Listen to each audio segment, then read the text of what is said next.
If you are a woman and you're interested in becoming a passport cis, i.e. a female version of a passport bro, you got to watch this video. I'm going to break down the numbers for you to show you the probability of you finding the appropriate man in your own country and in a passport cis country. A few days ago, I released a video talking about passport bros and how likely it is for the average Western man to find a marriageable woman in the West and in a passport bro country. And in the end, I found out that in a city of 1 million people, there was only about 87 women that were marriageable.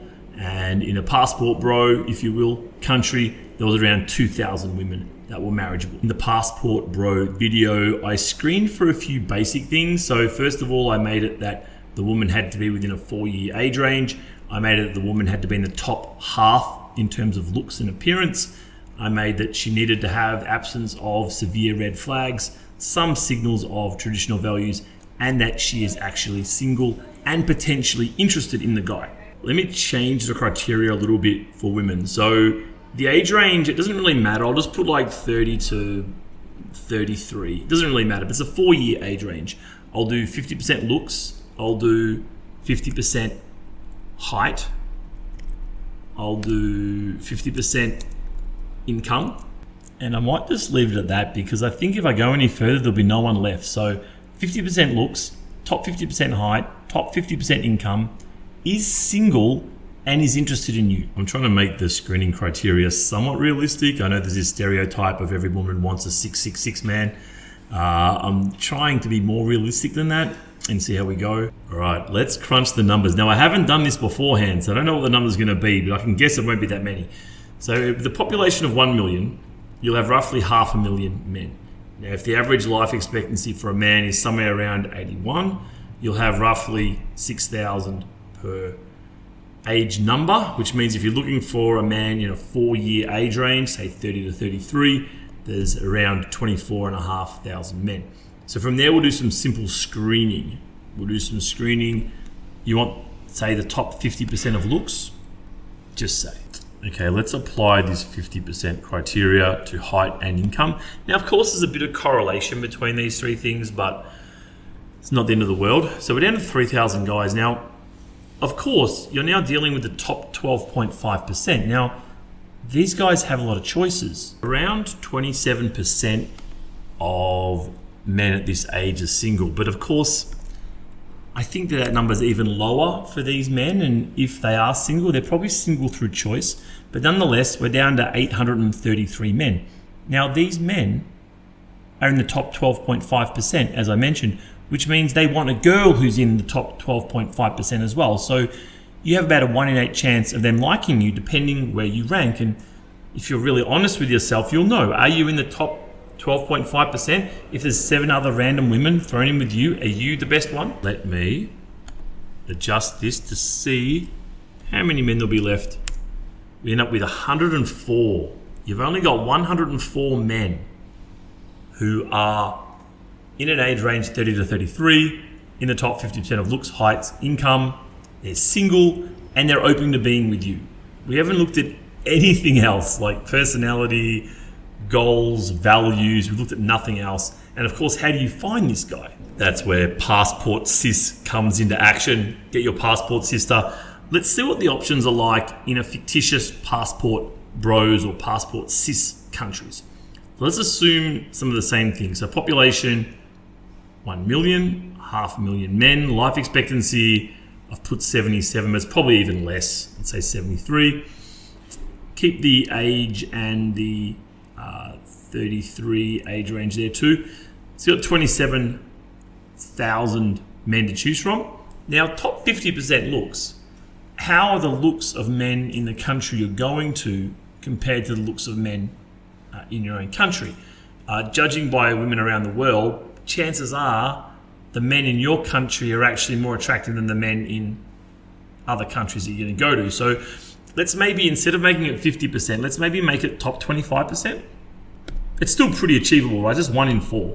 I mean, it's not that unrealistic. And you, as a Western woman, will be able to attract more men wherever you go as well. So now you want 50% height. Do remember that chances are men in your own country are taller than wherever you're going. So the top 50% in height might be, over say 5'11" in your country. In this country, well, if you want over 5'11", it might only be maybe say, let's put 20%. This will vary a lot, but let's just say 20% equals 0.2 multiplied by this. 50% of income. So if the average guy, just say in Australia, would earn maybe 60,000 US, we need to adjust for prices. Chances are you're going to want a guy who maybe earns at least 20,000 US in his country, of which there won't be many. You're probably looking at top 5% of guys, maybe top 10% of guys. I'll be really generous. I'll say top 10%, but I really don't think it'll be that many would earn that. So let's adjust this. Top 10%. So we're down to 137. Now, how many of these are single? So these are really valuable men, right? These are tall, good-looking, good incomes. I don't think many of these are single in a more traditional society. I'll just put 0.2. I'll put 20%. It's not that many. I mean, it's definitely not that many. But I'll put that just to give you some kind of hope. All right, we're down to 27. Now, realistically, if these men are single, these really high-quality men, this is literally the top 27,000. This is the top 0.5%, by the way. So I got that figure by 137 out of 27,000. So you're looking at the top 0.5%. Yep, there's 200 dudes. He's the best one. So in reality, is he interested in you? I don't know. I'll just be really nice and say 50% of them will be interested in you. Remembering these guys can get the very best women in their own country, right? I'll just say, actually, you know what? I'm just going to say they're all interested in you, just to give you some kind of hope. So we've got 27, right? And remember, I've been kind of silly in how generous I've been. So now, of course, you've got problems like language, culture, where you're going to live. You want to live there? You want to bring the guy back with you? There's all these other kind of complications. But as you can see, your options in either case are really limited. You've only got 27 guys in Passport Bro country or Passport Cis country and 104 in the West. So what do you do? What do you do if you're a woman? I can tell you what you do, right? There's one thing you need to do, and that is to recognize where you sit in terms of ranking out of women and where the man sits in terms of ranking compared to other men, right? So if you're looking for, even in the West, a guy who's slightly better than average looks, height, income, or average or better looks, height, and income, that's top 12.5%. So you need to think, well, am I in the top 12.5%? And if you're not, then you're not entitled to him. It's not realistic. You're not bringing enough to the table. So you either improve yourself, which you can do to a large extent, or you need to be realistic, right? You need to look for a guy who's kind of your equivalent.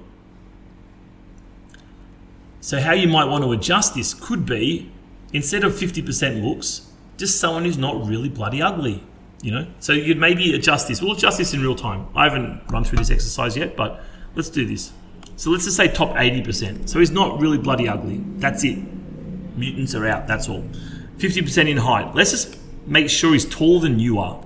Equal or taller than you are, right? And that's probably 70% of dudes, maybe more. 50% of income. Let's just have him having a job, right? Having a stable job. Probably 75%. A lot of younger guys don't have jobs. Okay, cool. And the rest was as it is. It's single and how many interested in you. We can ramp up this how many interested in you, and let's say 75% like you. Men are desperate. Yeah, if you don't believe me, go online dating. Right? Create a man's profile and a woman's profile and see what happens. You'll see how desperate the average man is. All right, so now you're down to 2,100. That's a lot more manageable. So if you go for a guy who's not absolutely butt ugly, a guy who's just equal or taller than you, a guy who has a job, etc., etc. That's all you screen for, and you're already down to 2,000 in a population of 1 million, right? So you've then got to find this guy. You've got to find these 2,000 guys that are wandering around. So this is what it takes. It's always relative, right? This is the problem that people don't understand. This is why so many people are single and blaming the opposite sex for their singleness. You must match up with people of your equivalent level. If you want someone who's higher than you are, say if you're a top 50% girl, you want a top 10% dude, you got to get to the top 10% yourself, which probably isn't possible for most people. So therefore, you need to look at the guy who's also at 50%. Because why would the top 10% guy want you? All right, passport sisters, I hope you enjoyed that video. I hope it gave you maybe some different perspectives or ideas than you're used to hearing. If you want to be a little bit sneaky and check out the Passport Bros analysis video, I'll put the link somewhere or just check in my channel. Of course, if you like this content, click like and then I know to make more videos like this.